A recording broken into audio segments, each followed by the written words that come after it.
तृतीय भाव व्यक्ति के अंदर उठ रही इच्छाओं का है। ये इच्छाएं ऐसी हैं जो मंगल के प्रभाव में हैं और डेस्टिनी के बंधन से मुक्त करने वाली मुक्त इच्छा अर्थात फ्री विल है।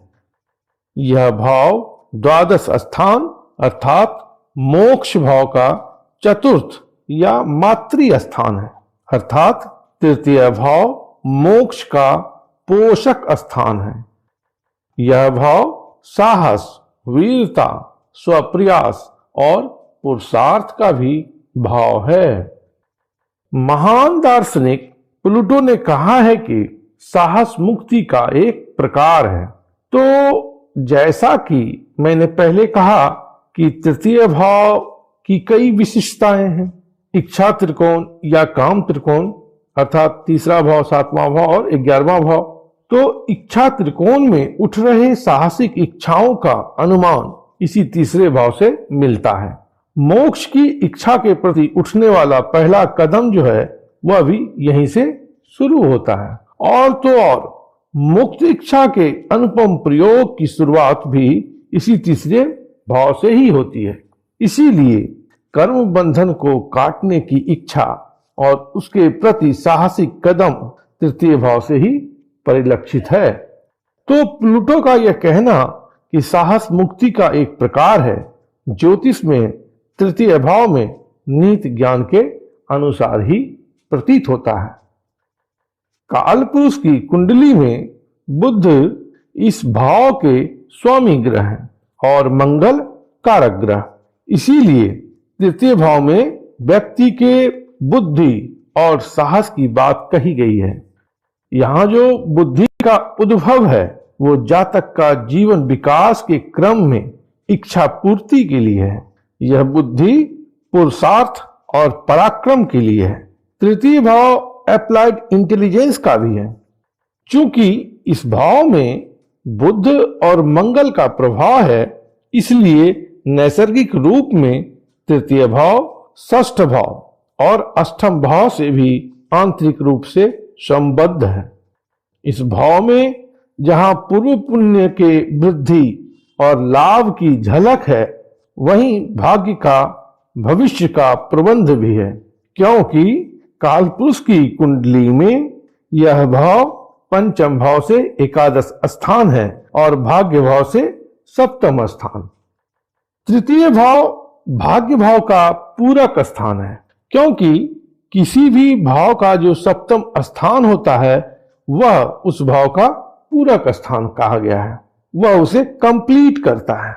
जब इसे समझते हैं तो इस समझ से जो एक बात प्रमाणित होती है वह यह है कि पुरुषार्थ, स्वप्रयास या उद्यम भाग्य का पूरक बात है। ठीक है, अर्थात भाग्य को फलित होने के लिए पुरुषार्थ का होना जरूरी है, लेकिन भाग्य के लिए जितना जरूरी पुरुषार्थ है उतना ही जरूरी पुरुषार्थ के लिए भाग्य भी है। यह भी संदेश इस तृतीय भाव का है।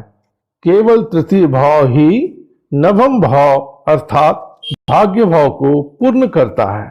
यह भी संदेश है तृतीय भाव का, क्योंकि केवल तृतीय भाव ही नवम भाव अर्थात भाग्य भाव को पूर्ण नहीं करता, अपितु नवम भाव अर्थात भाग्य भी तृतीय भाव अर्थात पराक्रम और पुरुषार्थ को पूर्ण करता है। यह वैसे ही है जैसे शिव शक्ति को और शक्ति शिव को पूर्ण करता है, जैसे पति पत्नी को और पत्नी पति को पूर्ण करता है, जैसे गुरु शिष्य को और शिष्य गुरु को पूर्ण करता है। मैं इस बात पर जोर इसलिए डाल रहा हूं क्योंकि आप में से अधिक लोगों ने अभी तक इस अधूरी बात को ही सुना है कि पुरुषार्थ करो, भाग्य स्वयं ही साथ देने लगेगा। लेकिन यह तभी होता है जब कर्म भाग्य सम्मत होता है। प्रतिकूल धारा में हवा के विरोध में बहुत लंबी यात्रा संभव नहीं हो सकती है। देखिए, कर्म तो करना ही है, इसके अलावा कोई चारा नहीं है। कर्म का विकल्प भाग्य नहीं है। इस बात को अंडरलाइन करें और इसे बार बार समझने का प्रयास करें। कर्म का विकल्प भाग्य नहीं है। बात बस इतनी है कि भाग्य दिशा की तरह है, जिस ओर कर्म के नाव को ले जाना है ताकि भाग्य का उसे साथ मिल सके। गुरु की भांति भाग्य भी प्रेरणादायक है। भवितव्य की अपनी एक प्रेरणा होती है, जिसके वशीभूत पुरुषार्थ जाग उठता है और भगीरथ प्रयास भी होने लगता है। तो भाग्य और पुरुषार्थ का सदैव परस्पर संबंध बना रहता है। कभी भाग्य पुरुषार्थ का आह्वान करता है तो कभी पुरुषार्थ भाग्य का। कुछ कर्म भाग्य के जागने से या उसकी प्रेरणा से होते हैं, तो कुछ कर्म मुक्त इच्छा से भी होते हैं। लेकिन चूंकि भाग्य हमारी पहुंच में उस प्रकार से नहीं है जिस तरह से कर्म है, कर्म हमारे अख्तियार में है, इसलिए बेहतर है भाग्य को न पकड़कर कर्म का वरण करें और तदनुकूल भाग्य का जागरण करें। यह आसान भी है और हमारे लिए संभव भी। तभी तो सभी शास्त्रों में, खासकर गीता में, कर्म पर विशेष जोर दिया गया है। मनुष्य के जीवन में भाग्य की सत्ता उतनी ही बड़ी है जितना कि ब्रह्मांड में ईश्वर की सत्ता है। भाग्य को छिछले तौर पर समझेंगे तो लगेगा कि भाग्यवादी होना कायरता और निकम्मेपन की बात है, लेकिन गहरे में समझेंगे तो भाग्यवादी होना ईश्वर की व्यवस्था में सम्मान और आस्था पैदा कर देगा, उच्च ज्ञान पैदा कर देगा। इसलिए नवम भाव को ईश्वर का भी भाव कहा गया है। भाग्य कर्म और कर्मफल की ईश्वरीय व्यवस्था का ही अंग है। तो जैसा कि मैंने पहले ही बताया कि तृतीय भाव साहस और पराक्रम का है, और तृतीय भाव में आपकी वो क्षमता, साहस और पराक्रम निहित है जिससे आप दुनिया को जीतते हैं, जगजीत होते हैं। कारक मंगल के साहस और पराक्रम को समेटे यह तृतीय भाव। जातक के संदर्भ में कहें तो यह भाव शक्ति भूले हनुमान की तरह के हैं। यह भाव शक्ति भूले हनुमान की तरह का है। श्री हनुमान में अपार क्षमता थी, लेकिन उन्हें स्मरण नहीं होने के कारण वो समुद्र पार करने में स्वयं को लाचार पा रहे थे। तभी जामवंत ने उन्हें उनकी अपार क्षमता का ज्ञान कराया, उन्हें स्मरण कराया कि उनमें कितनी अपार क्षमता है। आपके लिए तृतीय भाव का भी यही संदेश रहता है कि आप में कितनी क्षमता है जिसका आपको ज्ञान या स्मरण ही नहीं है। यह स्मरण नवम भाव जनित गुरु और ज्ञान आपको कराता है। आध्यात्मिक प्रैक्टिस या साधना में जाति स्मरण अर्थात पास्ट लाइफ का ज्ञान और उसका जो स्मरण की घटना है, यह भी तृतीय भाव की बात है, जो गुरु कृपा या भगवत कृपा से अर्थात नवम भाव के सहयोग से घटित होती है। तृतीय भाव एक निष्ठता का भी भाव है, एक निष्ठा अर्थात किसी एक के प्रति निष्ठा, चाहे वह एक लक्ष्य हो या कोई और चीज। जब व्यक्ति एक निष्ठा होकर किसी लक्ष्य की ओर बढ़ता है तो उसके लिए खुद को एक निष्ठ हनुमान की भांति अपने आराध्य श्री राम के चरणों में समर्पित कर देना होता है। तो अगर आप किसी भी लक्ष्य को साधना चाहते हैं तो आपको अपनी क्षमता का स्मरण और ज्ञान करना होगा, फिर उस लक्ष्य के प्रति एक निष्ठ होकर लग जाना पड़ेगा। आप कहेंगे कि ये तो ऐसी बातें हैं जो सब लोग जानते हैं, इसमें नया क्या है ना? तो चलिए आपके फायदे की कुछ नई बात करते हैं।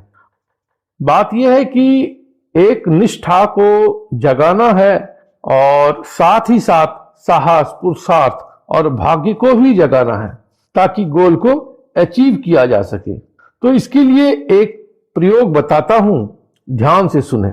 आप अपनी क्षमता अनुसार जिस लक्ष्य को साधना चाहते हैं उस लक्ष्य को तय करें। याद रखें कि वह लक्ष्य आपके मन में बिल्कुल स्पष्ट हो। अब इस तय हुए लक्ष्य को आपको लिखना है, प्रतिदिन लिखना है। लिखने से क्या होगा ये जान लेंगे तो इसे करने में भी मजा आएगा। है ना। तो देखिए, लिखने का जो कार्य है वह तृतीय भाव की बात है। और जब प्रतिदिन आप अपने लक्ष्य को लिखने लगते हैं तो उस लक्ष्य के लिए एक निष्ठा पैदा होती है। यह बातें कॉन्शियस माइंड से लेकर सबकॉन्शियस माइंड तक दौड़ने लगती है। साधारण शब्दों में कहें तो लक्ष्य आपके जहन में बसने लगता है, बस ही जाता है। जब आपको लक्ष्य मिल जाता है तो मानिए शिव संकल्प हो गया। अब इस संकल्प की पूर्ति के लिए, उस लक्ष्य के लिए पुरुषार्थ भी जाग उठता है। लेकिन इस जागरण में हमें भाग्य और गुरु का अर्थात नवम भाव का भी साथ लेना है, तभी बात बनेगी। इसके लिए आपको लिखने के लिए जो इंक लेना है उसका रंग नवम भाव के स्वामी का रंग होना चाहिए। जैसे नवम भाव का स्वामी यदि मंगल है तो लाल रंग, सूर्य है तो कॉपर या लाल रंग, चंद्र है तो पिंक रंग, बुध है तो हरा रंग, गुरु है तो पीला रंग, शुक्र है तो नीला रंग और शनि है तो काला रंग आपको लेना है। अगर फाउंटेन पेन या बॉल पेन उस कलर का ना मिले तो स्केच पेन का आप प्रयोग कर सकते हैं। इसी से जुड़ा एक दूसरा छोटा सा लेकिन प्रभावी एक और प्रयोग बताते हैं कि तृतीय भाव के स्वामी ग्रह का जो है सो आप पूजन करें या मंत्र का जाप करें। और किस दिन करना है तो वह नवमेश का जो दिन होगा उस दिन करना है। ठीक है, मान लिया कि मेष राशि जो है सो तृतीय भाव में है और तुला राशि नवम भाव में है, तो मंगल देव का जो मंत्र जो है उसका आपको पूजन करना है। किस दिन तो शुक्रवार के दिन। ठीक है, और यह जब आप पूजन करें या मंत्रोच्चार करें तो उससे पहले आप अपने संकल्प को मन में दोहराएं कि आप किस लक्ष्य के लिए यह पुरुषार्थ कर रहे हैं और किस लक्ष्य के लिए आपको भाग्य की सहायता चाहिए। ठीक है, तो आप इसे करें, इससे यथोचित मार्गदर्शन आपको मिलेगा और पुरुषार्थ भी जगेगा। इस भाव की अपनी एक अलग भाव भंगिमा है, एक अलग मिजाज है। दुआ में जो उठ जाए या सहायता के लिए जो बढ़ जाए या संघर्ष के लिए जो चल पड़े, यह वो हाथ है। तृतीय भाव हमारा हाथ का द्योतक है जो थमे नहीं। संघर्ष के पार हो रही यात्रा भी तृतीय भाव ही है। तृतीय भाव कर्म भाव का संघर्ष स्थान भी है और विजय स्थान भी। यह राजकुमार बुद्ध के सुंदर उपवंसा भी है तो एक योद्धा के रणभूमि की तरह का भी। यह भाव आत्मा और माया के बीच जद्दोजहद के बिगुल की फूंक भी है, रण कौशल भी है। यह पहली सांस भी है और आखिरी सांस भी। तृतीय भाव छोटे भाई बहन, मित्र, मेंटल इंक्लाइनेशन, शॉर्ट जर्नी, लेखन, कम्युनिकेशन, संप्रेषण, शारीरिक ताकत, हाथ, कंधा, बाजू आदि का द्योतक है। यह भाव अष्टम भाव का अष्टम स्थान है अर्थात आयुष्य स्थान भी है। इस भाव की बहुत सी अच्छी बुरी बातें हैं, सबको एक साथ कह पाना तो संभव नहीं है, इसलिए तृतीय भाव की चर्चा यहीं पर समाप्त करते हैं।